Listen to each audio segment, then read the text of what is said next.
কিন্তু আপনাদের এখানে নেই। আলহামদুলিল্লাহ, আমি অত্যন্ত খুশি হয়েছি। আর আল্লাহ পাক যেন যতদিন বাঁচিয়ে রাখবে এই নীতির উপরে কায়েম রেখে দেন, এই নীতির উপরে কায়েম রাখেন।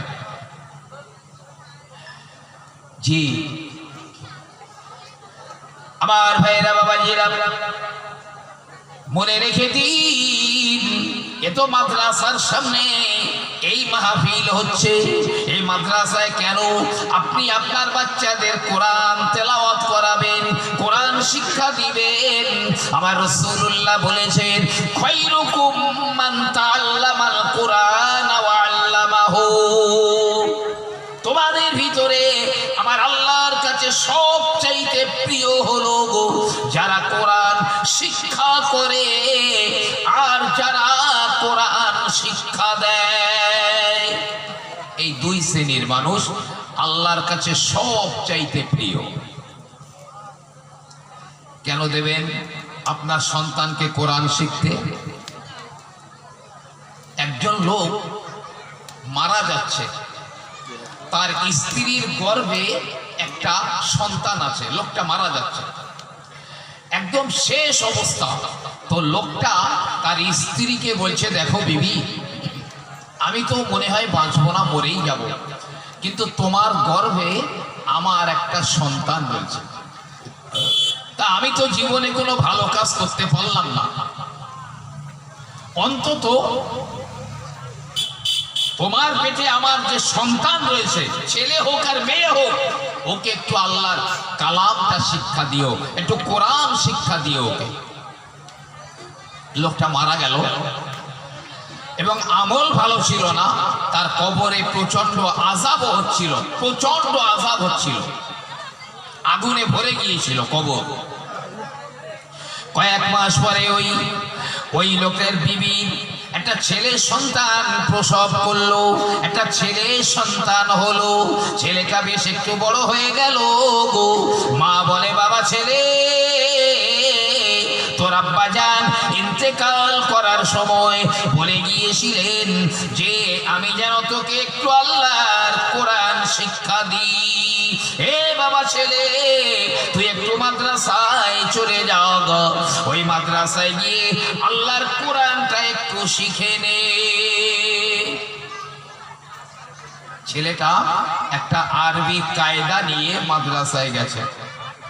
তো প্রথম গিয়েছে, উস্তাদ বইটাকে, কিতাবটা ওই আরবি কায়দাতে রেখে বলছে, এই বাবা বলো বিসমিল্লাহির রহমানির রহিম বলো। প্রথম পড়া দেবে। এখন ছেলেটা ওই উস্তাদের সঙ্গে বলেছে বিসমিল্লাহির রহমানির রহিম। যেই বলেছে, আমার আল্লাহ রাব্বুল আলামিন ফেরেশতাদের ডেকে ডেকে বলেন, হে আমার ফেরেশতারা, যার বেটা আমার কোরআন শেখার জন্য মাদ্রাসায় গিয়েছে বিসমিল্লাহির রহমানির রহিম পড়েছে, আমি আল্লাহ পাক এমন নই যে যে ছেলে কোরআন শেখার জন্য বিসমিল্লাহ পড়ে নিয়েছে আর আমি আল্লাহ তার বাপের কবরে আযাব দেব। না না না, আমি আল্লাহ পাক বলছি, ওর বেটার বিসমিল্লাহ ওসিলায় আমি আল্লাহ ওর বাপের কবরের আযাবটা মাফ করে দিলাম। হাদিস পাকে আছে দুটো রিওয়ায়াত। এক নাম্বার, কোন ছেলে অথবা মেয়ে মাদ্রাসায় গিয়ে যখন নিজে নিজে কোরআন তেলাওয়াত করতে শিখে যায়, একলা একলা এখন তেলাওয়াত করতে পারে, শিখে গেছে, সঙ্গে সঙ্গে আমার আল্লাহ ওই ছেলে বা ওই মেয়ের মা বাপের জীবনের তামাম সগীরা গুনাহগুলো মাফ করে দেবেন। জোরে বলুন সুবহানাল্লাহ। যাই তাই কথা। আবার ওই ছেলে বা ওই মেয়ে যখন কোরআন খতম করবে, যেই কোরআন খতম হয়ে যাবে, ব্যাস সঙ্গে সঙ্গে তার মা বাপের জীবনের তামাম সগীরা গুনাহগুলোকে আমার আল্লাহ পাক ক্ষমা করে দেবেন। আরো জোরে বলুন সুবহানাল্লাহ। এই শিক্ষা এমন একটা শিক্ষা যেখানে শুধু কোরআন নয়, এখানে অনেক মসলা মসাইল শরীয়তের অনেক জিনিস শিক্ষা দেওয়া হয়। এই নূর যার মধ্যে ঢুকেছে অত সহজে তার দ্বারায় কুফরি কাজ হতে পারে না, অত সহজে নয়। শুনে রাখুন, আমার রাসূলুল্লাহ বলেছেন, ইন্না মিন আশরাতিস সাআতি আন ইউরফা'আল ইলমা ওয়া ইউকসারাল জাহলু। কিয়ামতের আলামতগুলোর মধ্যে হলো আমি রাসূলুল্লাহ বলি, কিয়ামতের আলামতগুলির ভিতরে হলো ইলম, ধর্মীয় জ্ঞান উঠিয়ে নেওয়া হবে। কোনটা খারাপ, কোনটা ভালো, কোনটা শয়তানি কাজ, কোনটা আমার শরীয়তের কাজ, এই জ্ঞান তাদের থাকবে না। কোনটা হারাম, কোনটা হালাল, কোনটা পাক, কোনটা না পাক, কোনটা জায়েজ আর কোনটা না জায়েজ, এই জ্ঞান তাদের থাকবে না। তাই যদি না হয়, তাহলে যারা জানে, ফাসাল আহলাজ যিকরি ইন কুনতুম লা তা'লামুন। যারা জানে তাদের তুমি জিজ্ঞাসা করে নাও, ওদের কাছ থেকে শিখে নাও। তারা যে ফয়সালা দেবে ওই ফয়সালাই শেষ কথা। মূর্খতা বেড়ে যাবে, মূর্খতা, ভালো মন্দর বাস বিচার থাকবে না। এমন অনেক জায়গা আছে আমি জানি। আমি এখানে কেন বলছি, আমি অনেক খুশি হয়েছি। জি, অনেক জায়গা আছে বলছি, আরে যদি জলসা না হয় তো আমার জলসায় যদি বাজার না হয় তো আমরা ওতে নেই, একটা পয়সাও দিতে পারবো না, জলসায় যেতেও পারবো না। আল্লাহ, আমাদের রুচিটা কত নিচে নেমে গেছে। কিন্তু আল্লাহ আপনাদের বরকত দিন। আমি আমার আন্তরিকভাবে দোয়া চাইছি, অন্তত আগের দিনে ভাই জলসা হতো। আমি দেখেছি খেজুর গাছের চ্যাটা, সেই চ্যাটা সামনে এর বাড়ি দুটো ওর বাড়ি তিনটে এনে সামনে বিছিয়ে একটা চেয়ার, একটা টেবিল আর একটা কি দুটো হ্যাসাক লাইট, বাড়িতে জলসা হতো, মিলাদ হতো। ও মিলাদের একটা বড় মজা ছিল, স্বাদ ছিল। হয়তোবা মাইকও থাকতো না, মুখেই হতো। আর মাইক থাকলে সেই মোটা একটা মাইক্রোফোন, আর হয়তো সেই ছোট একটা কি দুটো করে, ও তাতে যা হতো, কিন্তু ওতে অনেক মজা ছিল। এখন যুগ যত পাল্টাচ্ছে, জি, তখন দুনিয়া ডিজিটাল হয়ে যাচ্ছে, তো জলসাটাকেও ডিজিটাল বানিয়ে ফেলেছে।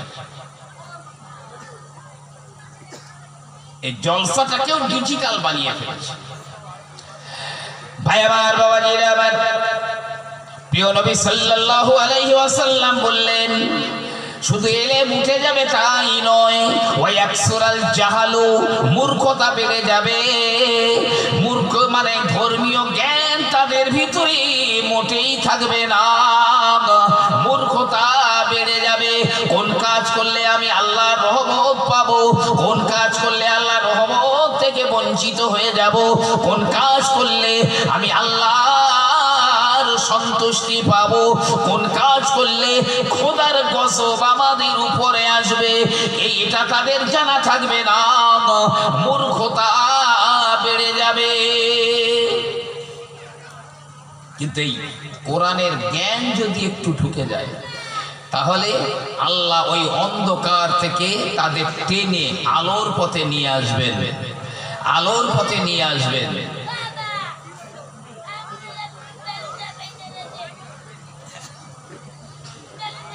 ভাই, আপনাদের অসুবিধা হচ্ছে নাকি? আমি ওয়াজ করছি, কিন্তু আমি বলেছি আপনাদের আমি কতটা আওয়াজ দিতে পারবো জানি না, তবে কটা কথা বলবো, সারা জীবন কথাগুলো মনে রেখে দিন। শোনেন, যাদের মধ্যে কোরআনের জ্ঞান আছে, শরীয়তের মসলা মসাইল আছে, এরা কখনো শরীয়ত থেকে বাইরে যেতে পারে না। খলিফা ওমর রাদিয়াল্লাহু তাআলা আনহু, তিনি তখন খলিফা, রোম সম্রাটের সঙ্গে যুদ্ধ করার জন্য মুসলমান বাহিনীদের পাঠিয়ে দিয়েছেন। আর এই বাহিনীতে আব্দুল্লাহ ইবনে হুযাফা রাদিয়াল্লাহু তাআলা আনহুকে তিনি পাঠিয়ে দিয়েছেন। রোম সম্রাট তার সৈন্যদের বলল, আমি শুনেছি এই নবী মুহাম্মাদের সাহাবা যারা এরা নাকি অত্যন্ত এই দ্বীন ইসলামের প্রতি অবিচল থাকে। নবী মুহাম্মদ রাসূলুল্লাহর কথা, কোরআনের কথা, হাদিসের কথা এদের উপরে অটল থাকে। নিজের জীবনের বিনিময়ে হলেও এরা শিরক করে না, কুফরি করে না, হারাম কাজ করে না। কোন মুসলমান যদি বন্দী হয়, রোম সম্রাট বলছে যদি কোনো মুসলমান বন্দী হয়ে যায় তাকে আমার কাছে নিয়ে আসবে। তো একটু যুদ্ধ হচ্ছে, রোমান সৈন্যদের সঙ্গে মুসলমানদের যুদ্ধ হচ্ছে, খামসান যুদ্ধ। এখন বেশ কয়েকজন মুসলমান ওদের হাতে বন্দী হয়ে গেছে অটোমেটিক। 50 থেকে 80 জনা মতন 80 জনা মতন মানুষ বন্দী হয়েছে। আর তার মধ্যে আব্দুল্লাহ ইবনে হুযাফা রাদিয়াল্লাহু আনহু রয়েছে। এখন এই আব্দুল্লাহ ইবনে হুযাফা রাদিয়াল্লাহু আনহুকে রোম সম্রাটের সামনে নিয়ে যাওয়া হলো। রোম সম্রাটের সামনে নিয়ে গেছে। রোম সম্রাট বলে, হে মুহাম্মাদের সাহাবা, এ মুসলমান, আমি তোমাকে বলি তুমি ইসলাম ধর্ম ছেড়ে দাও, আমাদের খ্রিস্টান ধর্ম তুমি গ্রহণ করে নাও। এই আব্দুল্লাহ ইবনে হুযাফা তো ওহীর জ্ঞান আছে, কোরআনের জ্ঞান আছে, শরীয়ত রয়েছে তার মধ্যে। তিনি বলছেন, হায় আফসোস, আপনি যে কথাটা বললেন তা আমার পক্ষে জীবনে কোনোদিন সম্ভব না। ইসলাম ছেড়ে দিয়ে আমি ওই শিরক করব, খ্রিস্টান হয়ে যাব, কাফের হয়ে যাব, এটা সম্ভব না। রোম সম্রাট বলছে, তুমি যদি ইসলাম ধর্ম ছেড়ে দিয়ে এই খ্রিস্টান ধর্ম গ্রহণ করো, আমার সাম্রাজ্যের অর্ধেক তোমাকে দিয়ে দেব, আর আমার মেয়ের সঙ্গে তোমার বিয়ে দিয়ে দেব। শুধু একটা কাজ, ইসলাম ছেড়ে দিয়ে তুমি খ্রিস্টান ধর্ম গ্রহণ করো। হযরত আব্দুল্লাহ ইবনে হুযাফা রাদিয়াল্লাহু তাআলা আনহু বললেন, ও রোম সম্রাট, আমি অত্যন্ত আফসোসের সঙ্গে বলি, আপনার পক্ষে আপনি শুধু আপনার রাজ্যের অর্ধেকটা কেন, আরবদের কাছে যা কিছু রয়েছে, গোটা আরব সাম্রাজ্য এবং তার ভিতরে যা কিছু আছে সব যদি আমাকে দিয়ে দেন, কিন্তু না না না, তার বিনিময়েও আমি একটা মুহূর্তের জন্যেও ইসলাম ছেড়ে দিয়ে আমি খ্রিস্টান ধর্ম কবুল করতে পারি না। একটা মুহূর্তের জন্যও নয়, অবিচল। তখন রোম সম্রাট বলল, বড় কড়াই নিয়ে এসো, কড়া। তো বড় একটা কড়াই আনলো, তেল ঢালো, পুরো কড়াইতে তেল ভরে দেওয়া হয়েছে। এবারে জাল দাও, আগুন জ্বালাও নিচে। জ্বালিয়েছে, তেল টকবক করে ফুটছে। 2 জন মুসলমান বন্দীকে বার করে আনা হলো। 2 জন, একজন বন্দীকে ওই গরম তেলের মধ্যে আব্দুল্লাহ ইবনে হুযাফার সামনে ছেড়ে দিয়েছে। ব্যাস, সঙ্গে সঙ্গে একদম পুরো ভাজা হয়ে গেছে, পুরো ভাজা হয়ে গেছে। এই বলো, ইসলাম ধর্ম ছেড়ে দিয়ে খ্রিস্টান ধর্ম গ্রহণ করবে না। আব্দুল্লাহ ইবনে হুযাফা রাদিয়াল্লাহু তাআলা আনহুর হাতে দড়ি বেঁধে ঝুলিয়ে দেওয়া হলো। বলো বলো, তুমি কি খ্রিস্টান ধর্ম মেনে নেবে? না না না, মেনে নেব না। পায়ে দড়ি বেঁধে ঝুলিয়ে দেওয়া হলো। বলো, হে আব্দুল্লাহ, তুমি কি আমাদের খ্রিস্টান ধর্মটা গ্রহণ করবে? না না না, হতে পারে না। শুলের উপরে নিয়ে যাওয়া হলো, শুলের উপরে নিয়ে গেছে, শুলে চড়িয়ে দেবে। বাদশা বলছে নিয়ে এসো, রোম সম্রাট বলছে নিচে আনো। ওই গরম কড়াই তেলে আর একজোড়া মুসলমান বন্দীকে ছেড়ে দেওয়া হলো। সঙ্গে সঙ্গে ভাজা ভাজা হয়ে গেল। রোম সম্রাট বলছে, এই এখনো দেখো, জীবন যদি বাঁচাতে চাও, জীবন বাঁচবে, আমার রাজ্যের অর্ধেক পাবে, আমার মেয়ের সঙ্গে বিয়ে হবে, তুমি ইসলাম ছেড়ে দাও, খ্রিস্টান ধর্ম গ্রহণ করে নাও। বলছে না না, কখনোই না। তেলের কড়াইয়ের ধারে নিয়ে যাওয়া হলো, তেলের উপরে ছেড়ে দেওয়া হবে, কিন্তু না না না, রোম সম্রাট চুপ করে দেখছে। আর এই আব্দুল্লাহ ইবনে হুযাফার দু চোখ বেয়ে ঝরঝর করে পানি পড়ে তেলের কড়াইয়ের ধারে। এখন এরা রোম সম্রাটের কাছে গিয়ে বলছে, হে বাদশা জাহাপনা, বন্দি তো কাঁদছে এখন। বলছে তাহলে মনে হয় গরম তেল দেখে ও মনে হয় ভয় পেয়ে গেছে, মনে হয় ওর মাইন্ড চেঞ্জ হয়ে গেছে, ঠিক আছে ওকে নিয়ে এসো। আব্দুল্লাহ ইবনে হুযাফাকে আবার রোম সম্রাটের সামনে নিয়ে যাওয়া হলো। এই তাহলে এখন তুমি এক কাজ করো, ইসলাম ছেড়ে দাও, ছেড়ে দিয়ে খ্রিস্টান ধর্ম গ্রহণ করো। বলছে আরে আমি তো বলছি, কতবার বলবো, আমার পক্ষে সম্ভব নয়। রোম সম্রাট বলছে আরে তাহলে তুমি কাঁদছো কেন? বলছে আমি একটা কারণে কাঁদছি। হে রোম সম্রাট, আমার তো একটা জীবন আছে, একটা জীবন আমার আছে। আপনি যখন আমাকে ওই তেলের ভিতরে ছেড়ে দেবেন, আমার একটা জীবন শেষ হয়ে যাবে। কিন্তু আমি এই জন্যে কাঁদি, আমার গায়ের যত পশম আর চুল রয়েছে, আমার যদি অত পরিমাণ জীবন থাকতো, আমি এই ইসলামের জন্যে, এই কোরআনের জন্যে একটা একটা করে ওই অগণিত জীবনগুলো আমি ওই তেলের ভিতরে কোরবানি হয়ে যেতাম। একটা জীবন এতে এখনই শেষ হয়ে যাবে, আমি মৃত্যুর ভয়ে কাঁদছি না। কি অবিচল! আমাদের মতন খোদাবক্স হলি, আরে এমনি যদি সাম্প্রদায়িক দাঙ্গা লেগে যায়, জি যদি কেউ অমুসলিম এলাকায় ঢুকে পড়ে আর জিজ্ঞেস করে তুই কি মুসলমান না হিন্দু, জি কি বলে জানেন? এত মূর্খ বলে আল্লাহর কি আমি হিন্দু, আল্লাহর কি আমি হিন্দু। জি আবার কোনো অমুসলিম মুসলিম এলাকায় এলে তারা ওই রকম বলে। কিন্তু না না, কোরআনের জ্ঞান যার ভিতরে ঢুকেছে, ওহির জ্ঞান যার ভিতরে ঢুকেছে, ও কোনোদিন বরবাদ হয়ে যেতে পারে না। তবে নিজে যদি তুমি না জানো, যারা জানে ওদের কাছ থেকে জিজ্ঞাসা করে নাও, যা বলে ওই কথাটা মেনে নাও। আমার নবী বললেন, আমার আল্লাহ রাব্বুল আলামিন বললেন, শোনো, যারা জানে আর যারা জানে না উভয় কি সমান। আল আলিম ওয়াল জাহিলু লা ইস্তাবিয়ানে কত্তুন।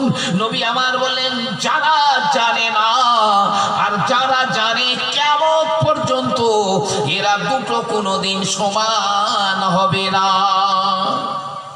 জীবনে সমান হবে না, যারা জানে আর যারা জানে না। জি হ্যাঁ, তখন রোম সম্রাট বলছে, আব্দুল্লাহ বিন হুযাফা শোনো, তুমি যদি আমার মাথায় একটা চুমু খাও তাহলে তোমার ছেড়ে দেবো। তুমি যদি আমার মাথায় একটা চুমু খাও তোমার ছেড়ে দেবো। প্রথমে উনি অস্বীকার করলেন, না হবে না। তারপরেই বললেন, হ্যাঁ আমি তোমার মাথায় চুমু খেতে পারি, শর্ত আছে একটা। কি? আমাকে একা ছেড়ে দিলে হবে না, যত মুসলমান বন্দী আছে সবাইকে ছেড়ে দিতে হবে, তাহলে আমি তোমার মাথায় একটা চুমু খেতে পারি। রোম সম্রাট বলছে ঠিক আছে, যত মুসলমান আমার কাছে বন্দী আমি সবাইকে ছেড়ে দেব। হযরত আব্দুল্লাহ ইবনে হুযাফা সবার দিকে লক্ষ্য করে রোম সম্রাটের মাথায় একটা চুমু খেয়েছেন। রোম সম্রাট ৮০ জনা মুসলমান বন্দীকে এই আব্দুল্লাহ ইবনে হুযাফার সঙ্গে ছেড়ে দিয়েছেন। জোরে বলুন সুবহানাল্লাহ।